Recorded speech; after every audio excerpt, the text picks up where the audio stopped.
Okay, folks, welcome back for your second installment of Chapter 8. This is where we left off after the end of Part 1. This image right here is just a rendering of showing a group of Arab scientists working together, testing different things. Again, kind of embracing the idea that the Abbasid, in particular, Caliphate, was kind of the center of what we call the Islamic Renaissance. Okay, so during the end of this age of learning and artistic refinements, what we start to see are nomadic invasions. Again, we see various peoples, in particular the Mongols, start to push from the east into the west. And it's the Mongols are going to be, basically one of the biggest factors that will shape the medieval era, not only of the Middle East and North Africa and Asia, but also parts of Europe. In fact, these Mongol invasions will make it all the way to Poland and the Balkans, Hungary, those areas, and they're going to basically push the Islamic caliphates and the sultanates to the edge of extinction. So, Chinggis Khan, we'll talk more about the Mongols here in a few chapters, but Chinggis Khan, obviously, or sometimes referred to as Genghis Khan, most of us probably know him as Genghis Khan, birth name Temujin, was the leader of the Mongol horde, as it's sometimes referred to. His son takes over after the death of Chinggis Khan. Chinggis Khan dies of some sort of illness, potentially poisoning, and Hulegu takes over, at least part of Genghis Khan's great Khanate, as it's called. So, in 1258, Hulegu and his forces, which also included not only the Mongols, but also Frankish and also Vandal, kind of like mercenaries that they had paid to join their forces. They take the capital city of Baghdad. Shortly thereafter, they will capture the previous Umayyad capital of Damascus, and they begin to push from the north down the coast of the eastern Mediterranean into Syria and further down into the Holy Lands.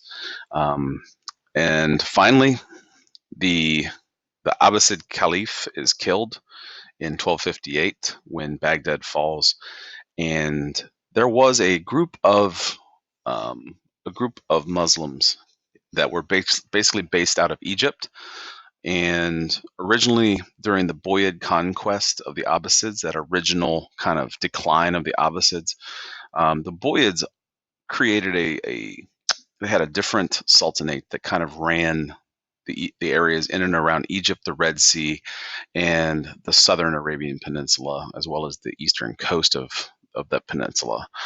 And they were called the Oyobids. And the Oyobids will be replaced by the Mamluks as the sultanate of that region. When we look at a map, I'll show you where that was located at. But the Mamluks are going to be one of the only groups in history to defeat the Mongols.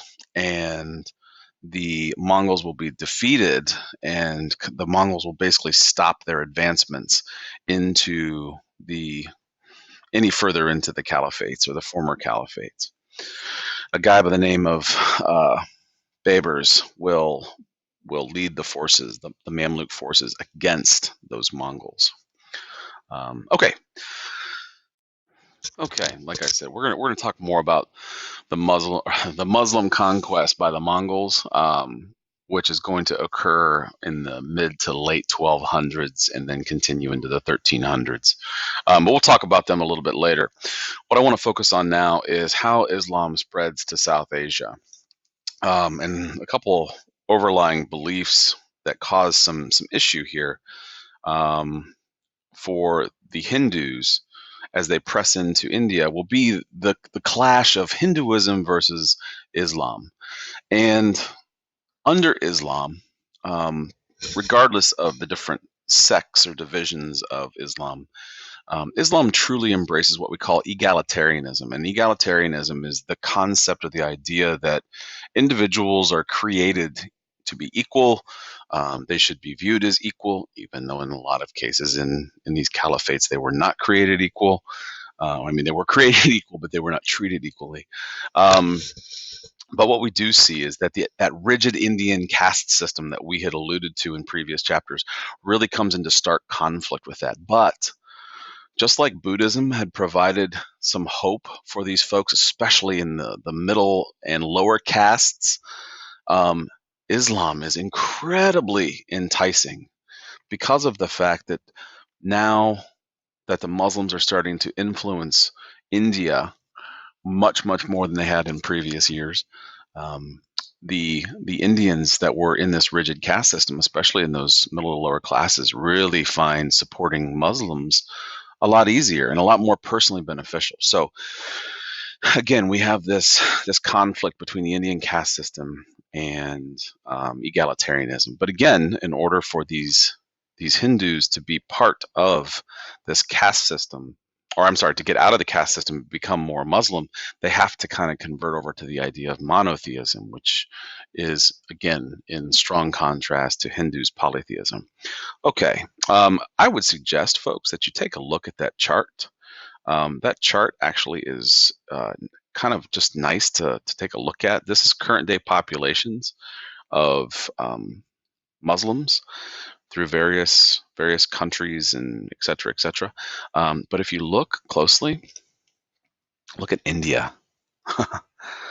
Total number of Muslims, 140 million.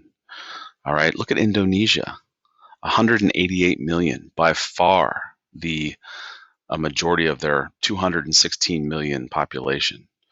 Okay, so just take a look at this. It's interesting, but it's also important to see how they break down. Okay, moving on. All right, so what we see here is the extent of the Delhi Sultanate. Now, the Sultanate, again, keep in mind, Sultanate has now become the term that we use to describe the Islamic kingdoms. Previous, we had the caliphates, the Umayyad and the Abbasid caliphates, but when the Boyhids take over, they're going to install what we call sultanates. Basically the same type of scenario. It's just another word for kingdom, and instead of a king ruling a kingdom, in this case, it's a sultan ruling a sultanate. Okay, but the Delhi Sultanate was established in and around the large city of Delhi. Okay, and again, you can see that region of Sindh that I spoke about earlier. Okay, so let's talk about Islam coming to India. So in the 8th century, in the 700s, under the Umayyads, what we see attacks leading to invasion by the Muslims into India.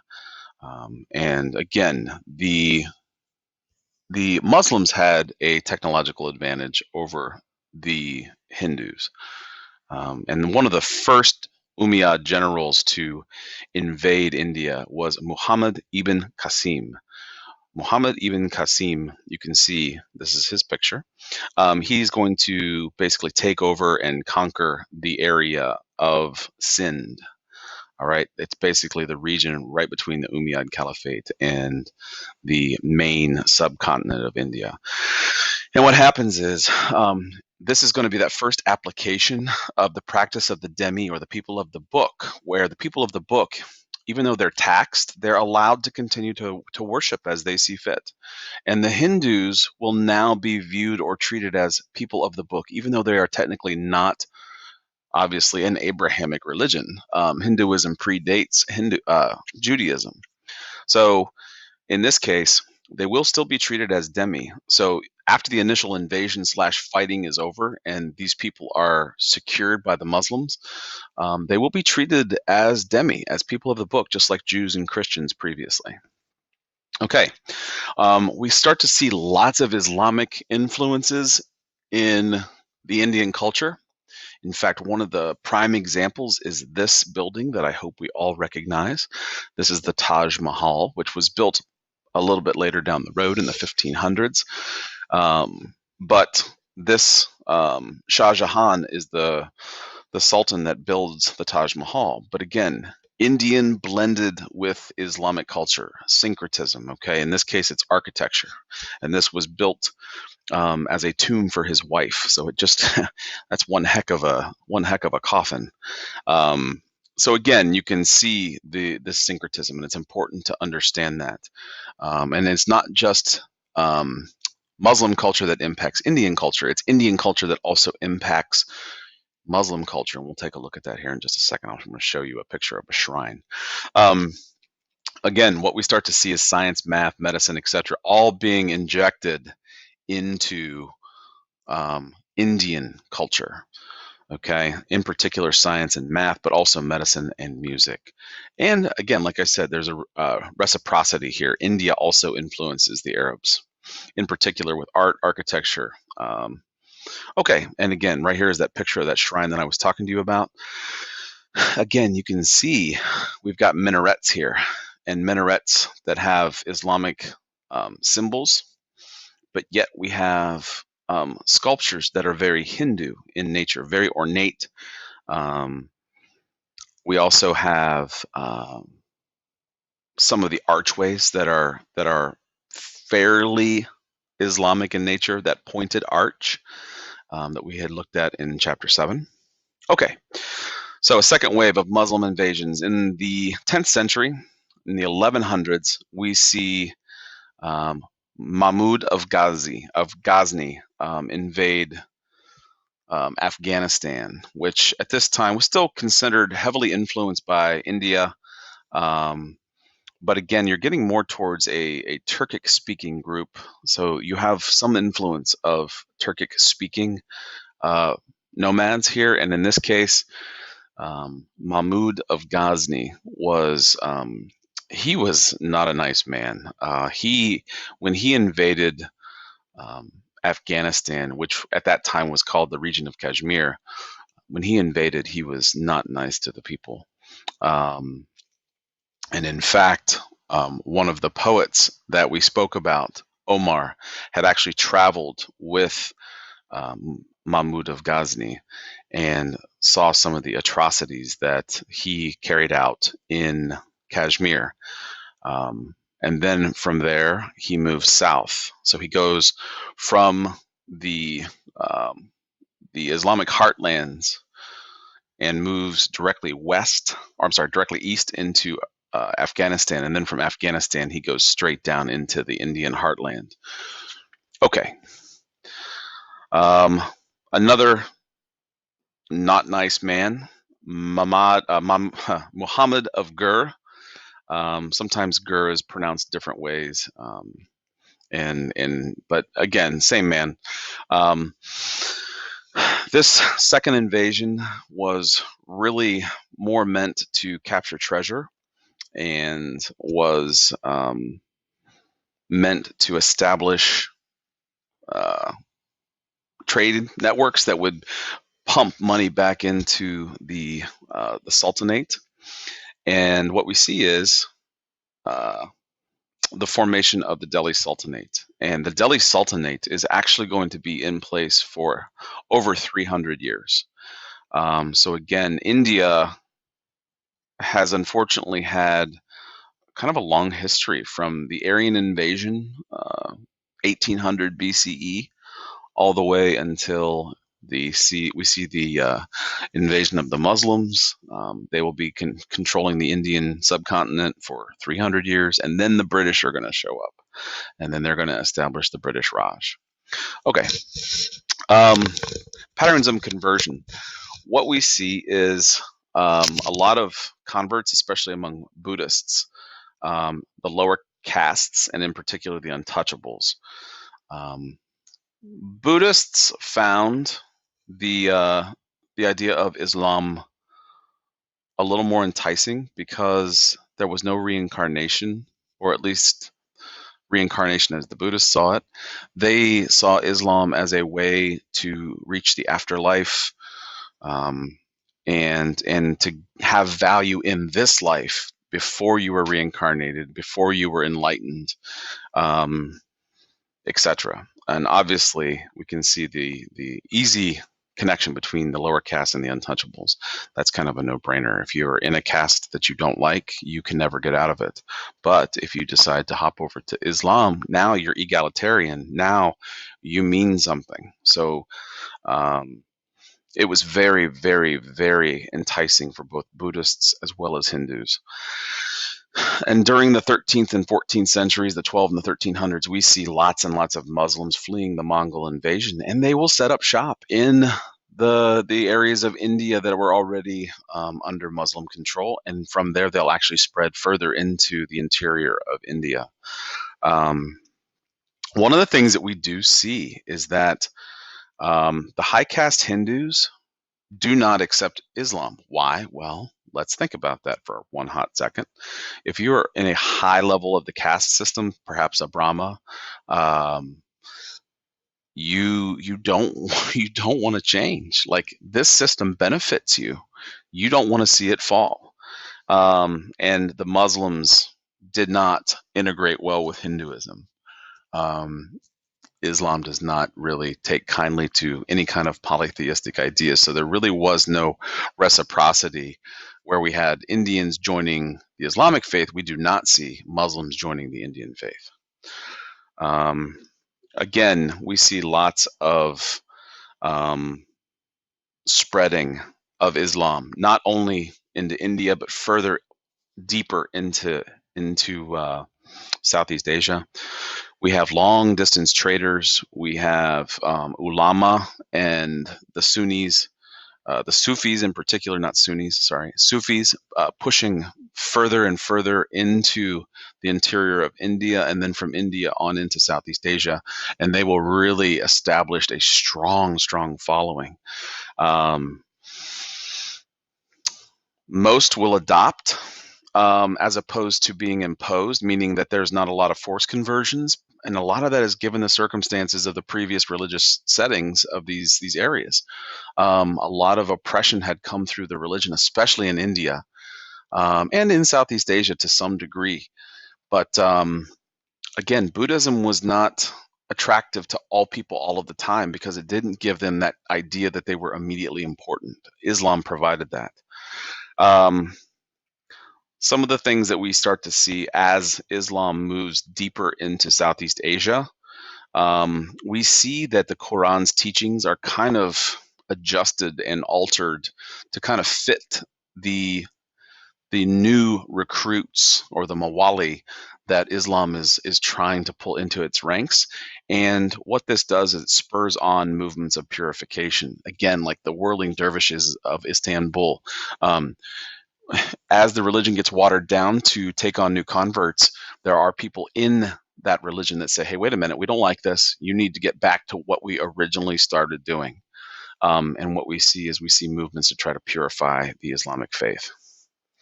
Okay, one of those pushes was the formation of the Bhakti cult. And the Bhakti cult, ironically, is a movement to try to revitalize Islam, but in doing so, it actually incorporates more pieces and parts of Hinduism, which is very, very interesting.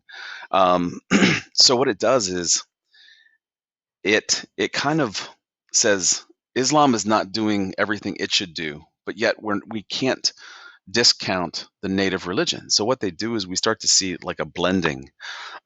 Shiva, Vishnu, Kali, these are gods that are kind of incorporated into this cult approach. And if you don't know what a cult is, it's a small religious following, and that can sometimes turn into large followings. And they believe certain teachings that are kind of off the mainstream of whatever original religion they had started to follow. But what we see is the disillusion of the caste system, and we see a lot of the Bhakti cults pop up throughout a lot of areas, especially in rural India. And it gains a lot of popularity because, again, for the first time, we start to see some give on the side of Islam in these Bhakti cults. And these Bhakti cults really it's kind of a way that the Hindu religion pushes back against the insurgents of Islam. Mirabai and Kabir, these both are poets and writers. Mirabai, this is a picture of Mirabai right here. She is actually deified in the Bhakti religion. And Bhakti, even though it started as a cult, kind of is its own religion in a way. It's a spinoff of Hinduism as a response to the Islamic insurgents. We also see Kabir. Kabir also is a poet and also deified by the Bhakti faith. Okay, we'll skip that one. All right. So again, what we see eventually is that the Brahmas versus the Ulama, and true syncretism between Indians and Muslims never really occurs to the fullest extent, and that is due large in part to the differences of religion. So ultimately, the way the Sultanate rules over India is in separate communities. You have pockets of Hindu, you have pockets of Islam. And there's not a lot of intermixing once the initial conversions have taken place. So the syncretism between Hinduism and Islam is never really carried out, and that is kind of a theme that you need to kind of stick in the back of your head because it's something that comes back up. But basically, again, full syncretism is not achieved by the the Muslims moving into India. Okay, let's talk about Southeast Asia. Srivijaya is basically a trading port city, and Srivijaya is it's basically an important trading port city originally between Indians and the Muslims, and that focal point of the trading center will become kind of a launching pad for Sufism moving into Indonesia in particular. The area that we're talking about is this right here. Okay, this is Indonesia, Malaysia, Burma, right here, Thailand, Cambodia, etc. And what we see is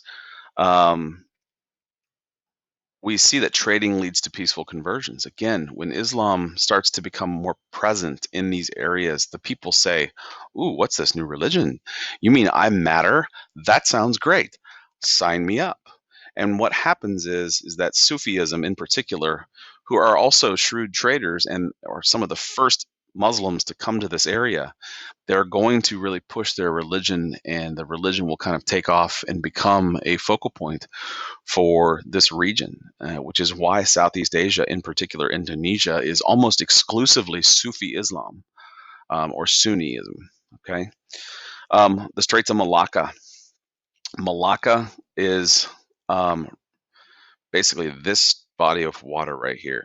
Okay, the Straits of Malacca, and this is a insanely important body of water. And the reason it is important is because it connects the Bay of Bengal and the larger body of the Indian Ocean to the South China Sea. Okay, it's one of the few passages that ships can go through, especially before the age of navigation, where they had the compasses that they could sail offshore and go around, say, Singapore, and come into China that way. But during the time in the 14 and 1500s, this strait of water, and still to this day, is incredibly important for trade because whoever controls this controls trade. And in the 1500s, the Dutch are going to show up, and they're going to work their way into Java and into Malacca. And we actually did some work on that in that Indian Ocean Trade DBQ. Okay. So again, this shows us, this is the Straits of Malacca here. And this is, you can see, this is Mataram, which is present-day Java. You can see all these different trade routes that come through here, but Islam will be pushed through the Straits of Malacca and then on to Brunei, down into Java, and on into the other islands of Southeast Asia. And this is why to this day that Islam is, especially Sufism, is such an important part of Southeast Asia. Okay, again, contacts and conversion. Usually Islam is is initially introduced in these port cities or entrepôts, and from those entrepôts it kind of spreads. I don't want to say like a disease, but it spreads from the coast and moves inward. Um, Women in this Sufi establishment do retain more rights. They have a higher social position, and some of the native cultural aspects are changed. A lot of a lot of a lot of natives during this time, before we see Islam arrive, didn't really wear much clothing. But when Islam arrives, we start to see women adopting the use of clothing, at least more than just a scant little bit. Okay, that does it for chapter 8. Hopefully you enjoyed, and stay tuned for chapter 9.